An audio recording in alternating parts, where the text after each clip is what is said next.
Հարգելի հայրենակիցներ, ողջունում եմ ձեզ։ Մենք այս երկու օրվա ընթացքում ունեցանք երկու անձնաժողովի ղեկավարների տեխնատության ներկայացուցիչ։ Առաջինը պարոն Գաբրելյանն է, երկրորդը Տիկին Ջուլհակյանը։ Պարոն Գաբրելյանի խոսքը մենք լսեցինք, բավական հավասարակշիռ էր, եւ մենք տեսնում ենք, որ մարդը պատրաստ է աշխատել լավ գաղափարներով ընդդիմության հետ։ Քանի որ դա պաշտպանության ոլորտ է, մենք տեսնում ենք, որ կարող է բերել մեծ հնարավորություններ կարող է ստեղծել դրական։ Երկրորդ դեպքում չեմ կարող կիսել նույն կարծիքը, որովհետև Տիկին Ջուլհակյանը լավ պատրաստված իրավաբանական բեքգրաունդով, բավականին քաղաքական առումով պաշտպանում էր այն գիծը, որը կա երկրում, բայց որը իրավական առումով բերելու է մեզ տանելու է մի փակ սենյակ։ Ինչու եմ այդպես ասում։ Բոլոր իշխանությունները, որ Հայաստանում եղել են, գիտեք իրենց ինչն է միավորել։ Մի բանը, որ իրենք համարել են, որ իրենք հավերժ են, որ այս օրենքն է, որ գրում են, իրենք են դատելու, ոչ թե իրենց են դատելու դրանով։ Բոլորի հետ խոսելուց, բոլորի հետ շփվելուց, ես հասկացել եմ, որ բոլորը ափսոսում են մի բանի համար, որ չեն ստեղծել մրցակցային իրավական ու դատական համակարգ։ Հարգելիներս, ինչքան էլ տարբեր ուժեր, լավ կառավարեն երկիրը, ժողովրդավար երկրում, իշխանությունը փոփոխելի է։ Իսկ դուք կանգնելով մեր առջև շատ վստահ, ասում եք, հլա հարց է, քանի քաղբանտարկյալ կա։ Մարդ էլ կար, ասում էր, Սերժ Սարգսյանի ժամանակ կամ երկրորդ նախագահի ժամանակ ինչքան քաղբանտարկյալ կար։ Քաղբանտարկյալներով ենք համեմատում։ Վատ են արել, տեսա տասնյակ խոսքեր լսեցի, որ ասում ենք վատ են արել, նույնը մի արեք։ Մեր ընկերներից, որ շուռ եկա, լսում էի ձեզ, համարը համոզել էիք։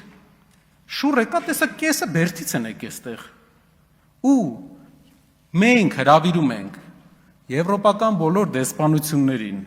որ դատական նիստերին թող մասնակցեն, տեսնեն ինչի համար են մարդիկ դատվում։ Համայնքներից մեկում մարդուն դատում են կաշառքի համար, նրա համար, որ խոսք է տվել, որ հաղթանակից հետո ուժեղ Հայաստանի Ռուբեն Վարդանյանը վերադառնալու է։ Ալավերդիում մարդուն դատում են նրա համար, որ երկու հոգու ասել է բաց կապով գրանցեք աշխատանքի, տվել են հարկ, որպես քարոզիչ կուսակցական։ Բազմաթիվ քարոզիչներին դատում են հարկ տրված, գրանցված քարոզիչ։ Անունը խոսակցություն են լսում։ Գումարը փոխանցեցիր։ Քարոզիչ է գրանցած մարդը։ Մի պատմություն էլ պարոն Ռուբինյանը ասեց, քյաբաբի պատմությունը։ Քյաբաբի պատմության մեջ աները եւ փեսան իրար հետ խոսել են, աները հումոր է արել, աներոջը բռնել են։ Այդ մարդու աներն է։ Քյաբաբ չէր տա ընտրության համար։ Դուք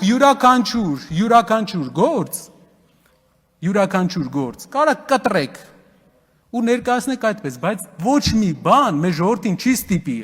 չեք կարողանա համոզեք, որ դուք իրավացիորեն այսքան պետքա ստեղ լինեիք, դուք այսքան պետքա ստեղ չլինեիք, այստեղ պետքա լիներ Բարգավաճ Հայաստան կուսակցությունը, այո, դուք ասեցիք, որ պետք էր չեղարկել, չեղարկելուց հետո ուղղակի երկրորդ քվեարկություն էր պետք այնտեղ, եւ Բարգավաճ Հայաստան կուսակցությունը այստեղ կլներ, հարյուրավոր մեր ընկերներին տարակ լծրիկ բերթերը, երկու օր առաջ 100-ից ավել մարդ լծրիկ բերթերը, դուք կարաք դուրս գաք եւ ուրիշ բան ասեք, քաղաքականապես մի կատարյալ ելույթ ունենաք, բայց ձեզանից առաջ էլ հանրապետականի ժամանակ են ունեցել այդ ելույթը, երկրորդ նախագահի ժամանակ են ունեցել այդպես ելույթ, եղել են մարդիկ, որ ունեցել, առաջին նախագահի ժամանակ են ունեցել այդպես ելույթ, բայց դա չի փոխել քաղաքական փոփոխությունների անիվը, ցիկլը ավարտվում է, իշխանությունը փոխվում է եւ ձեզ դատելու է այն դատանը, որը դուք սարքել եք։ Իհարկե մեզ էլ, բոլորիս։ Մեր տեսլականը, մեր հայրենիքի մասին, ամենաառաջի բանը դատական համակարգը մենք հասկանանք։ Կարա անկախ լինի, թե ոչ։ Կան մտավախություններ, ինչ որ աֆիլիացիաների մասին։ տարբեր երկրներ, Սինգապուրը, եվրոպական գրեթե բոլոր երկրները անցել են այդ ճանապարհը, տվել են լուծումներ։ Դա հիմքն է քանդում երկրի ընդհանուր զգացության, երկրի հասարակության, ինչպես է հասարակությունը զգում իր երկիրը։ Դուք ստացել եք 50-ից պակաս տոկոս ձայն, այսինքն 50-ից ավել տոկոս ձեզ չի ընտրել։ Չեմ ասում, որ բոլորը մի ուժի են ընտրել, բայց ձեզ չի ընտրել։ Այդ մարդկանց պետք է պաշտպանության զգացողություն։ Այդ համակարգը դուք պետք է սարքեք, դուք դրա պատասխանատուն եք։ Այդ հանձնաժողովը, որ դուք ղեկավարում եք, քաղաքական ուժի հանձնաժողով չի։ Ձեզ վաղը այնպիսի դատարան պետք է լինի, որ ձեզ եթե ազնիվ եք եղել այս ընթացքում արդարացնի, չվախենա ինչ-որ մեկի զանգից։ Կրոնական առումով մենք ունենք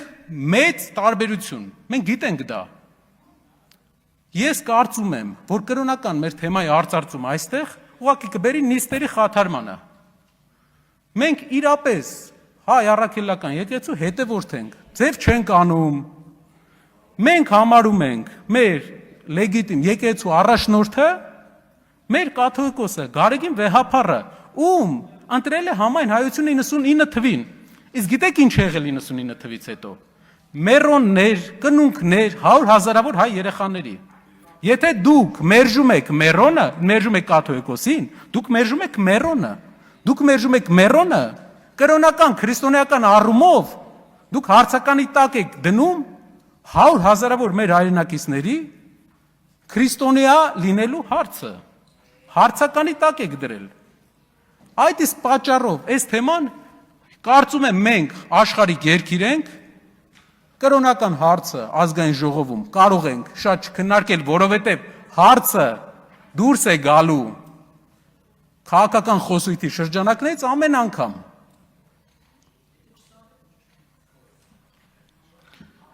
Այսքանը։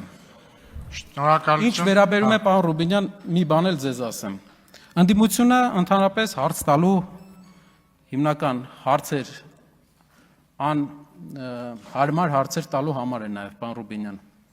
Ընդդիմության գործելավոճը ընդդիմություն կա, հենց սկզբից սկսում է ինչ որ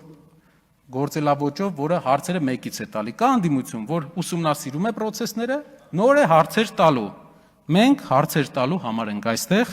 եւ այդ հարցերով կփորձենք ամեն ինչ կանենք, որ մեր երկիրը լավացնենք ու բերենք իրական փոփոխություններ։ Շնորհակալ եմ։